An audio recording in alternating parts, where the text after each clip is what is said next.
Welcome to Erikson Institute presents Using Observations to Plan Curriculum. Our guest speaker today is Lizz Nolasco, and I will pass it to her. Thank you, Grace. Yep, I'm Lizz Nolasco. I work for Erikson Institute Town Square as the Content Development Manager. You may be familiar with Town Square, I hope. We are a hub of resources specifically for family childcare providers. And our goal is to spotlight family childcare providers who all of you have something amazing to share. We have a handful who are specific experts who will share out some of the amazing things they're doing in their programs. We try to share out resources for family childcare providers, and offer support in operating a business, learning more about child development, planning your curriculum, improving your program quality, and everything that goes into that. I was a family childcare provider in Indiana several years back, so I have done the work. I know how hard you all are working, and I have so much gratitude for every one of you and the work you're putting in each day. Just a quick start off. So our objectives for today's session are to be able to recognize what objective and intentional observations are, understanding the importance of observation as a predictor of child outcomes and program quality, and implement strategies to collect observations and use those observations to plan your curriculum. Hopefully this doesn't sound too intimidating. I promise it is very straightforward. Let's see. So what are these things? What's curriculum? What are observations? How do we get this all done? So what is a program curriculum? When you hear the word, what comes to mind for you? Is there a curriculum that your program is using currently? Just so I get a sense of who's in the room. If you want to add in the chat or shout out, what kind of curriculum are you using right now in your programs? Okay, Brooklyn is using Second Step SEL curriculum. Michelle says the child is the curriculum. If I can paraphrase a little bit, specifically, she said, I've grown and have learned that each child is the curriculum. I love this. Kathleen uses play-based emergent curriculum. Antoine is right now in training. Shelley uses play and child-based curriculum. This is great. You guys are making my life easy here. Okay, so it sounds like there's some familiarity with pre-planned curricula, but mostly you are all already doing some level of observation to plan your curriculum. This is great. Just so you know, in this presentation, we're going to be touching on the Wisconsin Model Early Learning Standards a few times, but to be clear that we have the distinction, the WEMLs are not a curriculum, but they are a guideline of what children should learn and how they should develop from birth through the end of first grade. The curriculum is how children gain the skills and knowledge that they need to grow successfully. And the WEMLs is one tool to use to kind of look at what that would look like. Now, what makes a quality curriculum? So today we're going to look at 3 aspects of a quality curriculum. It should be engaging, it should be specific to the children, and it should support identified goals, such as those that are in the Wisconsin Model Early Learning Standards, but not exclusively necessarily those. So let's look at those one at a time. Quality curriculum is engaging. An engaging curriculum is one that children want to participate in. This doesn't mean that every child is doing the same thing, but it does mean that the children's interests are honored in the development and implementation of the curriculum. As you can see, this does not mean, coloring pages for a show that they like, right? Although you could certainly include elements of media that children enjoy, but it means activities and concepts and ideas and maybe characters from stories that they find interesting and want to know more about. A quality curriculum is designed specifically for the children in that space. So honoring the children's interests and developmental stages is central to having a quality curriculum. Think about the last time that you learned something new or refined a skill, like learning how to embroider or learning a more complicated stitch. When you did this, you may have designed your own curriculum by deciding what you were going to learn and how you were going to learn it. Or you might have had a teacher who decided for you. But either way, to learn effectively, it had to build on what you already knew. And before that, it was knowledge or for you to learn effectively, it had to be knowledge or a skill that was going to help you accomplish your own goal. Because as an adult, we have the freedom to say, yeah, that's not something that is relevant to my life. That's not something I want to do. For children who have the whole world ahead of them and some specific skills that we do want them to acquire, we need to make that link between their goals and how we can offer them skills and knowledge to support those goals. So for a child to want to participate, it needs to support their interests and wants. On its own, I don't really care that cookie starts with C. I might care if I'm not allowed to have a cookie until I tell you that it starts with the letter C.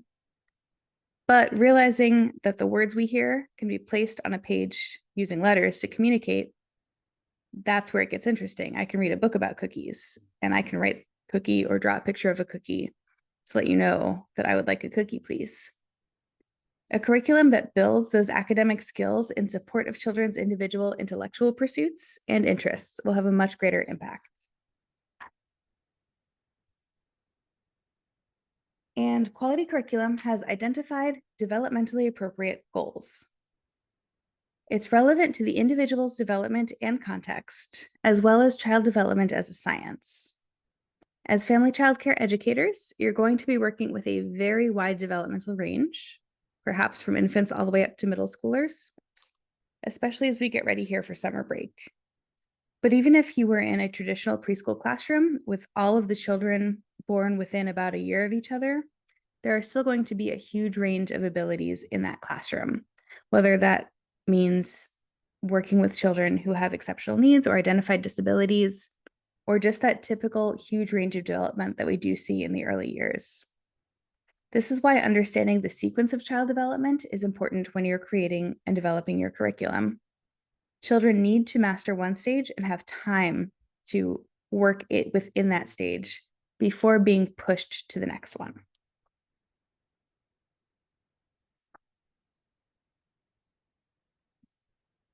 And what is observation? Observation is just a system for recording, storing, and reviewing each child's accomplishments, challenges, and interests. In their article, Using Observation to Guide Your Teaching, from NACCE's journal Young Children, Don Pettipas and Teresa K. Buchanan state that observation is watching and listening along with recording that information. Watching and listening with intention along with recording that information. Then using the observations to do two things: adjust teaching strategies and design learning experiences. I do want to pause here since there are so many folks who are using emergent curriculum, child-led curriculum. Just any thoughts, input? Are you feeling maybe any kind of tension? Are you feeling any sort of conflict between child-led curriculum and planned curriculum? And if not, that's okay too. I'm just curious. But I do invite anybody to pop into the chat at any time. Oh, Kathleen says she uses observations to expand the play or ask questions. Thanks, Kathleen. Yeah, that is wonderful. So what are the goals of observation? Right? The goals are building relationships, recording children's development, which sounds very straightforward, right? But I think building relationships is not necessarily the first thing that folks think of when they hear about observing children, right? And we'll talk a little bit more about that in the next section, which is why. So how are observation and curriculum related? Kathleen just put it beautifully in the chat, right? Use observations to expand the play or ask questions. So if a quality curriculum is engaging, specific to the children, and informed by identified goals, observations guide the curriculum.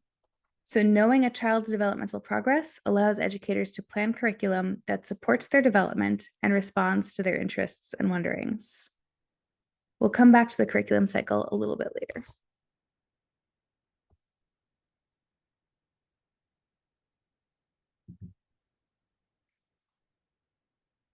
Okay, so why observe children, right? To get to know the children and strengthen those relationships, to improve program quality, and to support better child outcomes.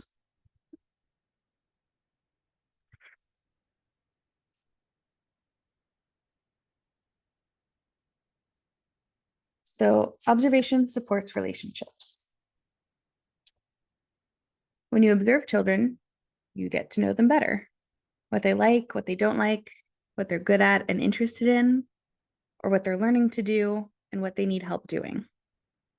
Children know when they're seen for who they are and feel closer to you when they know that you're interested in them and what they're doing. Think about a time that a friend brought you the perfect birthday gift because they noticed something you'd been interested in. Children get that same sense when you notice what they want, what they like, what they enjoy doing, and what they're interested in. And you provide materials and experiences that support those interests, or just things that make them feel like part of that community, right? If I observe that every time I serve melon, Naomi eats 3 helpings, and I make sure to keep melon on the snack menu, Naomi is going to feel that I place importance on her happiness and her enjoyment of her days, right? It can be that simple. It can get a lot more complicated. But really, just observing, noticing who the children are in front of you builds your relationships with those children. Okay, it supports program quality. A high quality program responds to the needs of the children in it. Again, noticing and supporting children's interests and strengths and talents supports program quality. It lets you build a more individualized program.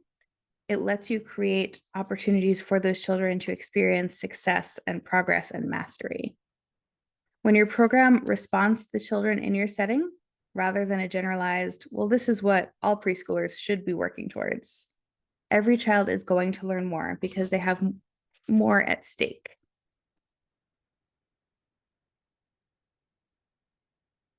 And observation is a predictor of child outcomes. Observations serve as a predictor of child outcomes because an educator who takes the time to intentionally observe children will provide them with a better experience. This can be something more enjoyable, like adding magnet tiles for children who are experimenting with different ways to build. It can also involve more difficult situations. Observing children might mean noticing when a child has continued difficulty, right? It might mean noticing that one of your toddlers is really struggling to stay upright, is unsteady when they sit, their crawling is a little off balance. They're not able to let go to take those steps independently, and they're coming up on 18 months. Having those observations, writing down the way you've seen them progress and situations in which you've seen them having a hard time is going to be key to supporting those conversations with families to get children extra support if they need it. When I was doing family childcare, I had a family with 2 little girls come to me through an organization that supported homeless families. So they placed them in housing, they found childcare for the family, and they helped mom find employment. So I knew coming in that they had recently been unhoused, and I had some other indicators, a vague sense that mom may have struggled with addiction. After several months, there was one Monday morning, the older girl came in just sad. And because we built up this relationship over time, she sat next to me and she told me that her mom had been drunk when they had gone out and she'd gotten in a fight with a friend. So this was sad. This was something I wanted to support the family in. And it was also something that didn't yet meet the threshold for mandated reporting. I didn't feel that it hit that point. So I talked to mom to see if she was okay. I talked with the child to support her and reaffirm that she was safe. when she was with me, and I wrote it down. And that was important for later when a report did have to be made. I had some other situations that were not that dire, but would inform child services of maybe some needs that the family had that would not be readily apparent. And of course, the goal is always giving children the best shot, right? Supporting those child outcomes through difficult circumstances and through, even when we have those ideal circumstances. Our job is to support the child where they are and help them continue to grow. Now, why plan curriculum? We talked a little bit about that earlier, right? About the way all of you use curriculum. And again, I'd like to invite you to just write in the chat. Sorry, Grace, I don't think I warned you about this one.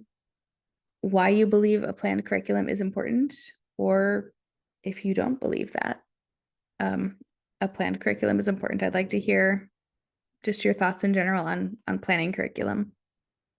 I'm going to wait a couple of minutes because I know that's a very broad question.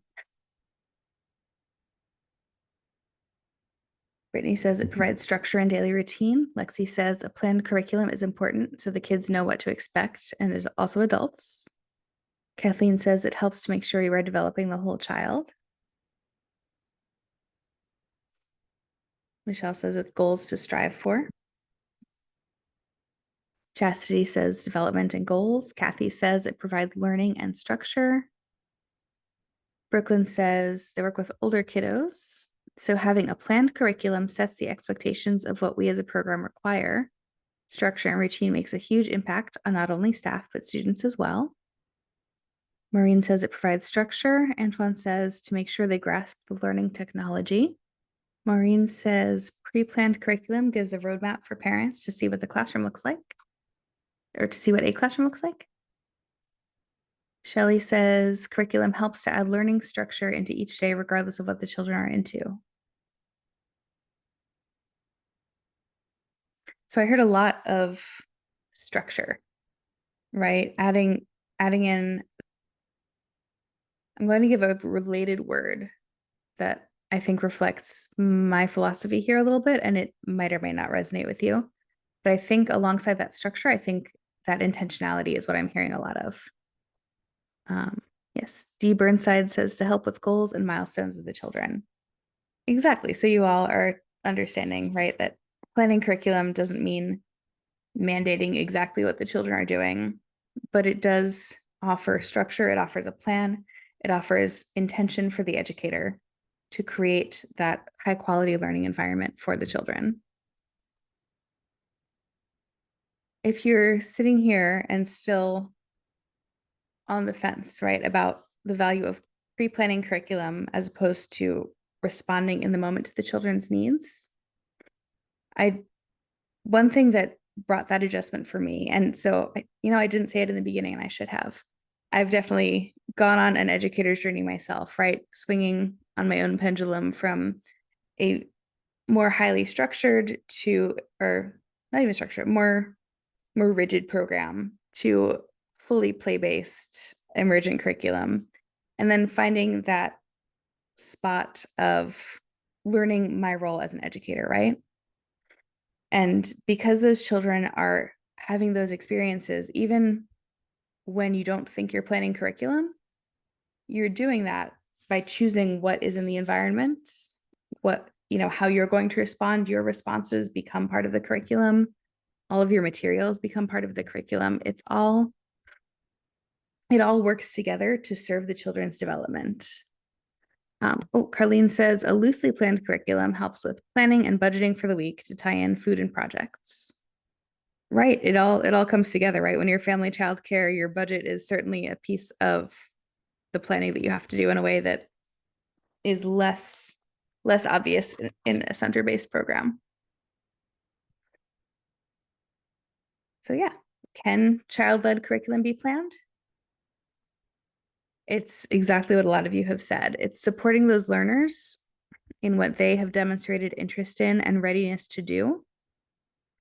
It's that structure of your day. It's offering children a routine that they can be comfortable in order to explore, right? They don't need to worry about what's coming next or what's going to happen. So they free up some brain space to get into and explore and play and learn in whatever way they're interested in what you're doing.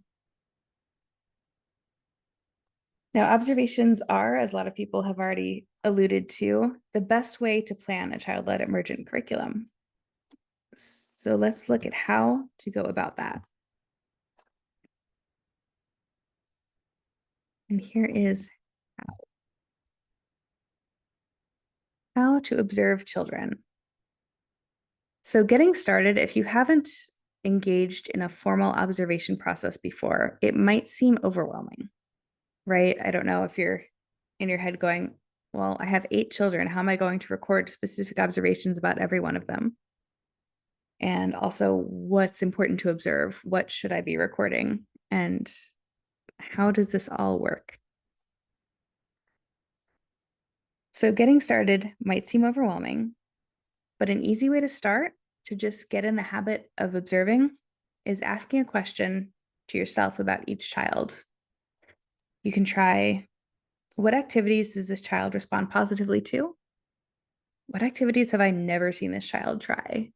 Or what do they observe but not participate in? What are some questions they've asked or statements they've made that really stand out? Who does this child like to play with? And what makes this child smile? Right? Just one of those to start building the habit of observing children. If you start your day tomorrow thinking, I'm going to write down about each child one activity that I saw them really engaged in, and just start tracking what they do not touch over the course of a week. A good observation is objective. So that's factual without using excessive personal interpretation. So for example, Donovan walked from the blocks to the lunch table. Sophie pushed Donovan as he passed her. She said, "Don't touch my cars." That's an objective observation, right? I'm not putting my values on this. I'm not putting speculation in here.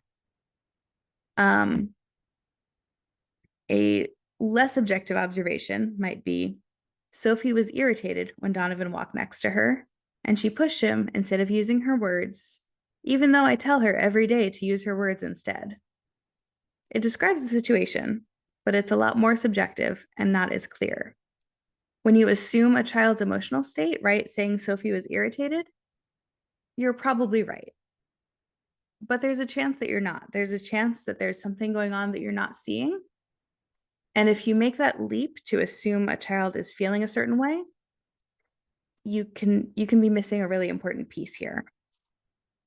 So instead of saying Sophie was irritated, you can add in Sophie frowned, or Sophie furrowed her eyebrows when Donovan walked by, or Sophie moved her body to block her toys. Meek says observation is what actually happened with the child. Yes, spot on. It's not speculating, it's just noting what exactly happened. Yes. A good observation is specific. So Janae likes to play with magnetiles, might be true. But a more specific observation is going to say something like, Janae walked straight to the magnetile box this morning and played with them for 40 minutes until she was interrupted for snack. So not only does this tell you that Janae seemed to enjoy magnetiles, and that she also tells you she might have played longer than 40 minutes if she hadn't been interrupted. An even more specific observation might state, Janae walked straight to the magnetile box this morning and played with them for 40 minutes. She built a rectangular prism that became a library and brought in little people to be a librarian and children. This gives you more context for what exactly she's doing with those magnetiles and how she's spending her time. These very short stories about your observations of children are called anecdotal observations. There are other types of observations for many different purposes, but anecdotal observations tend to be the most flexible and approachable for educators. An observation does not need to just be words. It can use photos, videos, or work samples to illustrate a point.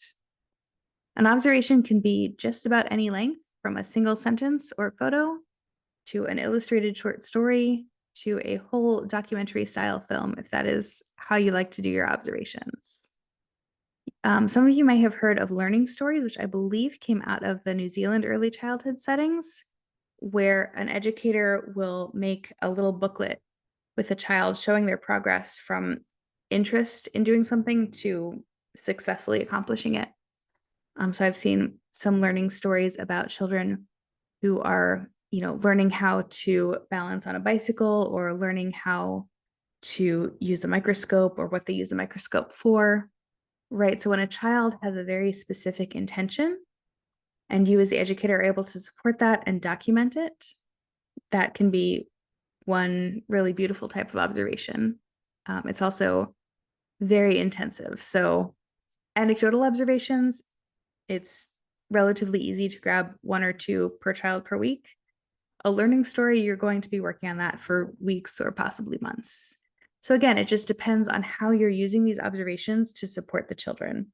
Those anecdotal, shorter observations are going to support your day-to-day a little bit more, but having those longer-term observations like a learning story are going to still support your program in a different way, in a more focused way, but not to the exclusion of other things, right? A child, if you're working on a learning story with a child about how they learned to ride a bike, that doesn't mean that all you do for 7, 8, 9 hours a day is drill them on riding a bike, right? It's just one aspect of the curriculum. So let's practice. I would like each of you who is able, I understand it's nap time and you may have your hands full, but if you're able, I would like you to type into the chat box what you observe these children doing. Maureen says they're curious about the chicks. Lexi says these children are exploring the chicks by petting them and seeing what they do. Sarah says they're experimenting with touch. Brooklyn says student A and student B are both showing interest in the chicks. They're reaching for sensory input and learning. Antoine says they're touching, feeling, interaction of different learning types. Kathleen says Mary sat next to Joe and reached out to explore the chick. I'm noticing a couple of different themes in here. So I think if I can group them, right? So Maureen says they're curious about the chicks, which I think I would love to see you expand on a little bit more. I think I absolutely see what you're talking about. In your observation, how can you tell they're curious about the chicks? Right? Lexi says they're petting them and watching what the chicks do, which I can see that also. Right? So a lot of your observations very accurately focused on how the children are exploring or are engaging with the little chicks. I saw some interpretations that involved, right, sensory input, how they're exploring the chicks, which is also very important. Ooh, Chastity says 2 children that are comfortable with the chicks enough to pet and play with them. A couple other children may be curious, but not too scared because they're still in touch range. A few children may be uncomfortable, which are the ones out of view. Yeah, I see the way you're interpreting that. We don't know exactly what those children are experiencing, but I do see you're giving very strong evidence for the way children may be feeling about having those chicks right in front of them. Renee's focused on developmental outcomes, right? They're using fine motor skills, exploring the texture of the chicks. So again, hitting those sensory integration points. Meek says the young lady is petting the chick with with a blank face using her right hand. The young man is smiling while petting the chick with his right hand, sitting at circle time. Yeah, so you're talking about how the children are engaging at this point of the day, right? So I do like the addition of sitting at circle time. I think it gives an important context, right? This isn't necessarily that they stopped their play to come over to see the chicks, but also they might have. The context is this is an activity, an experience that the adults brought out to share with the children, and this is how the children are responding to that invitation, that opportunity.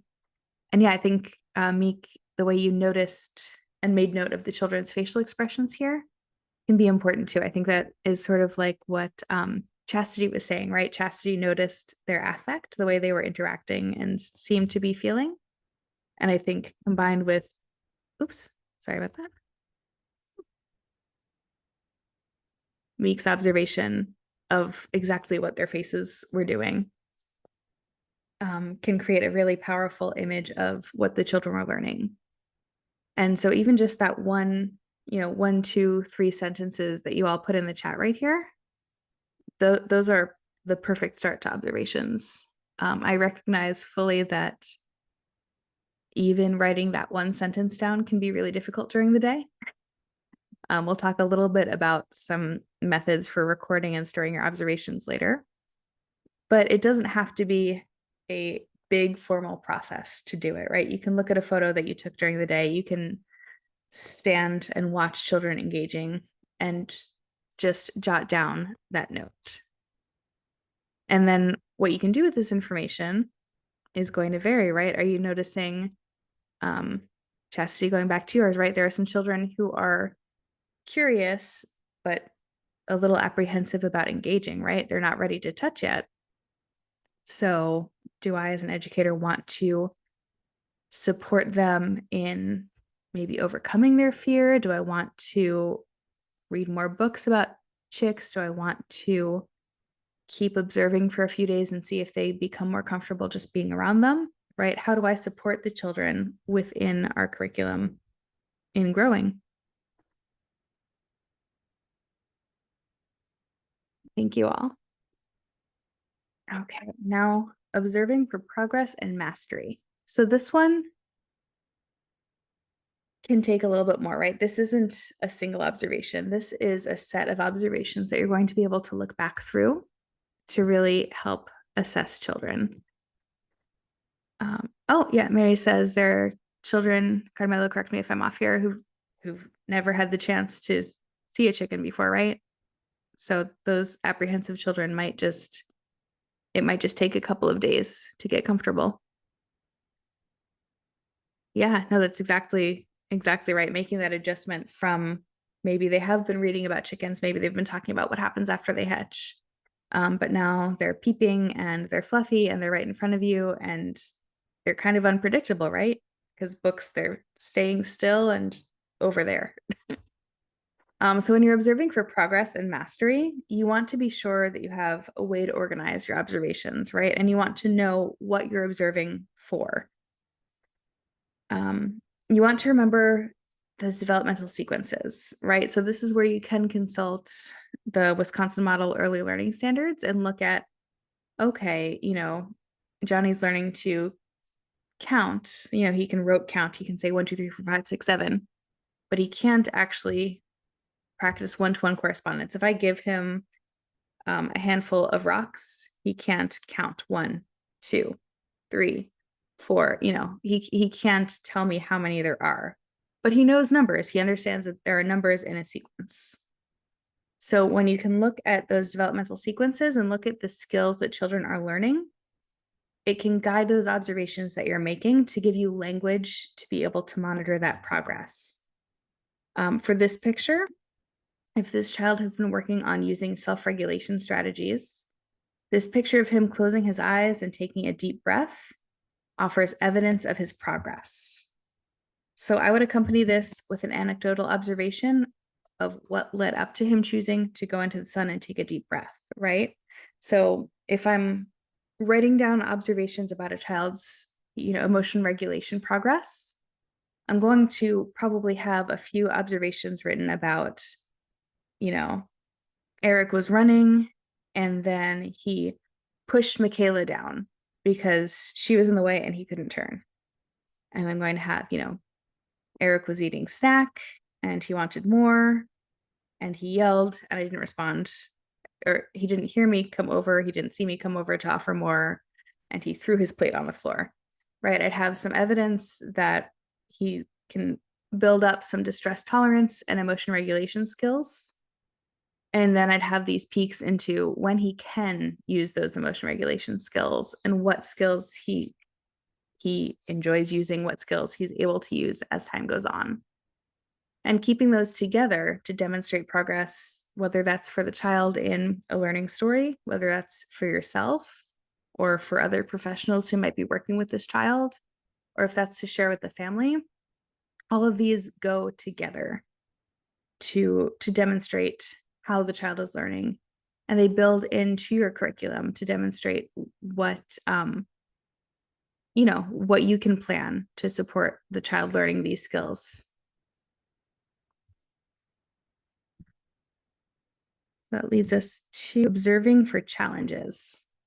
Now, observing for challenges is one way to start observing for progress, right? I think a lot of us have had the experience of a child entering your program who is having a really hard time adjusting for whatever reason. They are just crying all day or sitting at the window all day. They are hesitant to engage. They don't seem to be able to engage. Something is not lining up, right? So when you're observing for challenges, it is very, very important to make sure that you're refining those observations to be as objective as possible, because these are the times when our own limbic systems are going to be activated. We are going to feel frustrated or sad or maybe angry. And we need to be sure that to have these observations in the best interest of the child, that we're doing this objectively to support the child. You can vent separately, but that venting is not your observation. Right? So this is a great time to observe and to experiment, right? If there is a time of day that's harder or easier for the child, and then plan that curriculum, plan out pieces of your schedule, your day, the activities you're offering, and see how that child responds, and keep recording those observations to see what changes, if it changes, how it changes, right? And moving from challenges into mastery, or sometimes having those observations of challenges is a starting point to work with families to see what other supports a child might need. Observing the self. If observing for challenges is hard, I think observing the self can be even harder. I believe it was Lillian Katz who recommended that educators walk around with a recorder in their pocket occasionally, just recording themselves throughout the day to get a sense of what it's like to be a child in that environment.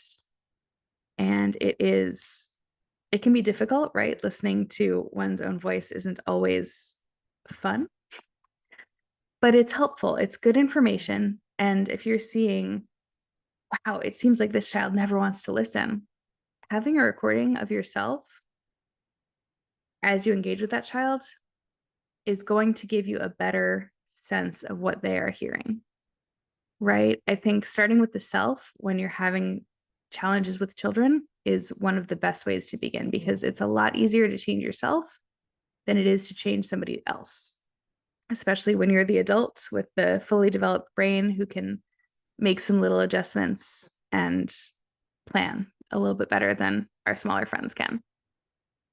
So observing yourself, recording those observations somewhere safe, is an incredible way to develop as a professional, to notice what's effective, what works well, what you hear yourself saying a lot.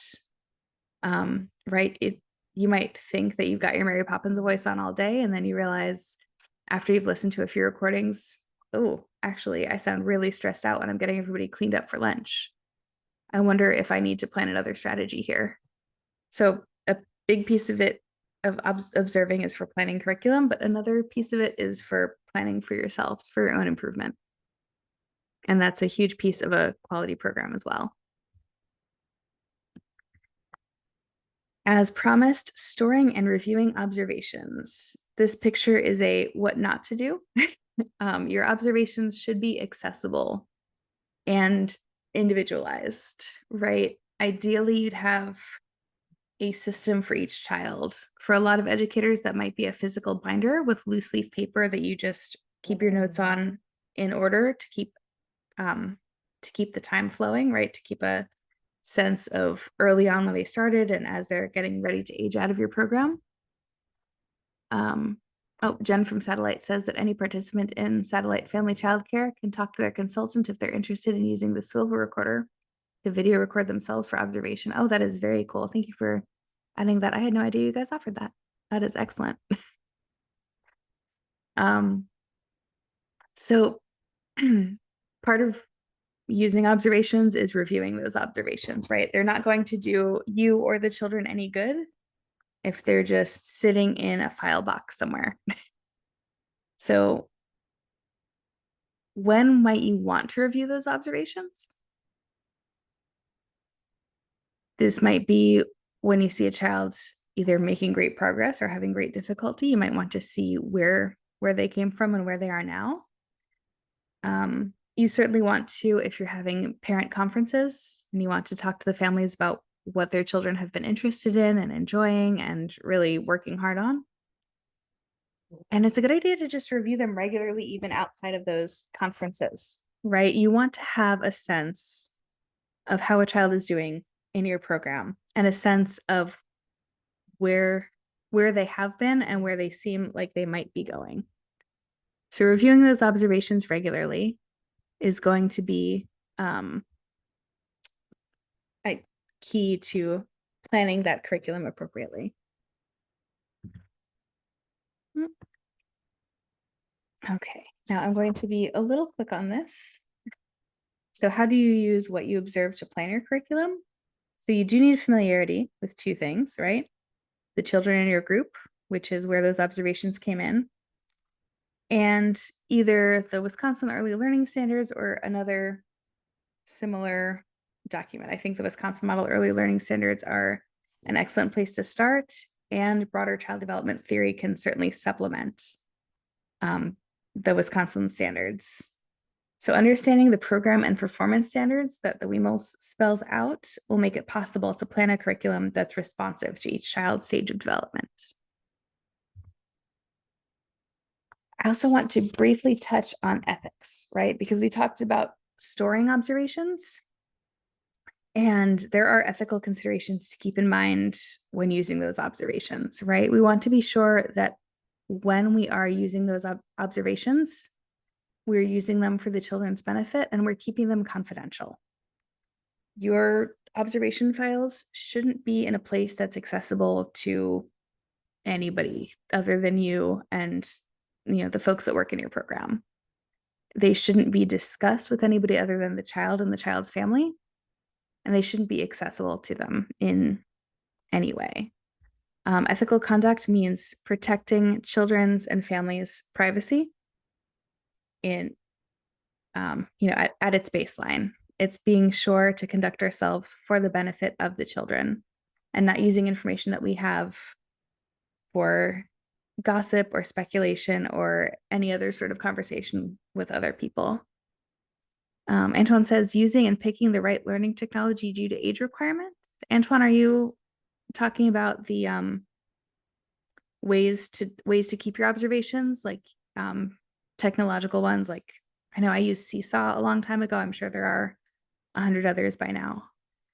But yeah, you can certainly store your observations digitally, and that's an easy way to keep a portfolio. Thank you, Antoine. You're right. I didn't touch on that at all. And those can be really wonderful. And also easier to keep confidential, I think, than paper records can be.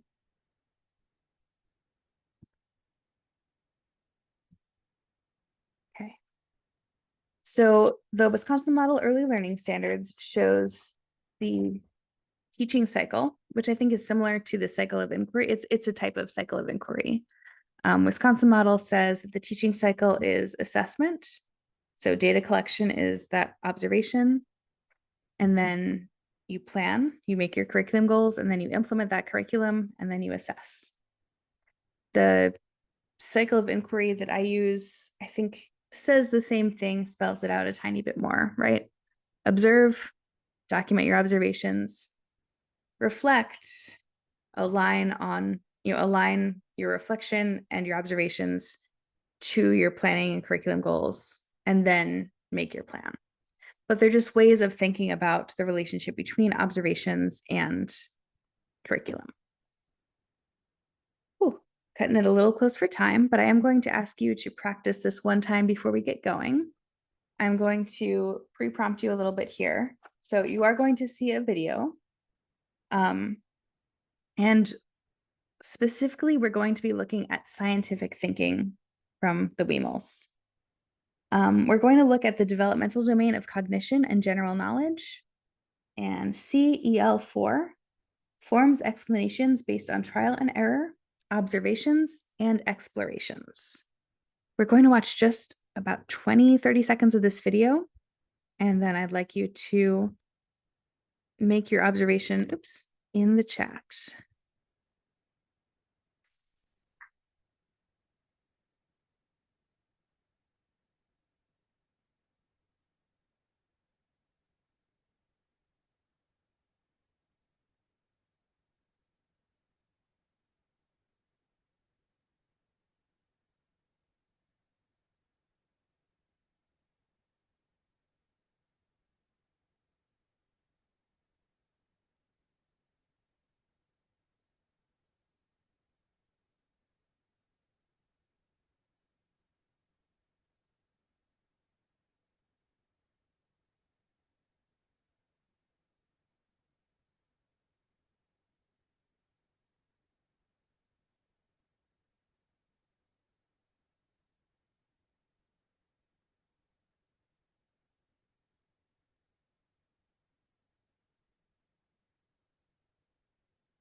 So just from that little bit that you got to see in the video, how can you relate what you saw to observing this child's progress in experimenting with trial and error?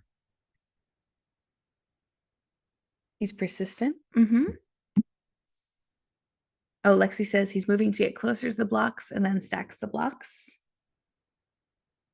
Right, so you can see how these observations can meet multiple standards, right? That persistence isn't necessarily a science standard, but it certainly relates to the child's emotional development and social development. Oh, Kathy says he's learning which blocks can be on top of the others, right? Because there are a couple of different size blocks. Right, using fine motor skills to balance and stack the blocks. He tried placing on various size blocks and then ended up building 4 blocks high when he started with that square block. Thank you all so much. I'm so sorry to rush the end here. I always get a little anxious at the start and then I'm rushed for time. I am happy to share my references with anybody who's interested. And I would love it if you all check out townsquarewisconsin.org and erikson.edu for anything you need going forward. And Grace can also share my contact information if you all would like it or have any other questions. I am available. Thank you so much for hosting me, and Grace for doing all of the hard work here.